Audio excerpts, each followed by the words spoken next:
There's been a lot of discussion about the question, is Google making us stupid? Dumber. Dumber? Yeah. Is Google making us dumber? Is Google making us dumber? Nicholas Carr has addressed this, writing a book along that same line, and they're recently coming out with a book called The Shallows. How do we think in terms of this new media coming at us? Is it changing us the way we think? Are there physiological changes going on? Is it changing our ability to walk into a book, as you've highlighted, Dr. Moeller?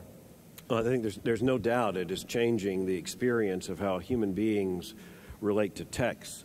For instance, there is one physiological issue that's immediately detectable, and that is that there's a dopamine squirt, as it's known, or a dopamine surge from a lot of digital engagements. There's the excitement of opening this. There's the excitement of reading that. Books seldom do that. Books require long-term investment of time. Books require the ability to stop reading in a place and come back and re-enter that world at a later place. Many books require us to read and stop and reread a paragraph, and that's something that is almost alien. But the conceit here, and this is where I think many of the people who are writing this, and I read all those books. In fact, I've got 3 of them with me, including the new book, The Shallows, which I think has a great title, about the digital world being a very shallow world. There's a whole lot of condescension there we need to watch, too, for coming from the elites. And the reality is that human beings, by and large, have always had to be encouraged to read. Some of us just love to read, and quite frankly, don't have to be kicked to read, and it would be condescending for us to say, I read, and it's a great burden in my life, I'm just so disciplined I do this. Quite frankly, I developed an early love for reading. Books have been so much a part of my life from the very beginning. No one has to come to me and say, I really want to hold you accountable to make sure you're reading. But the reality is that 90% of American college graduates will never read a nonfiction book cover to cover after graduation from college, according to several studies in the American Booksellers Association.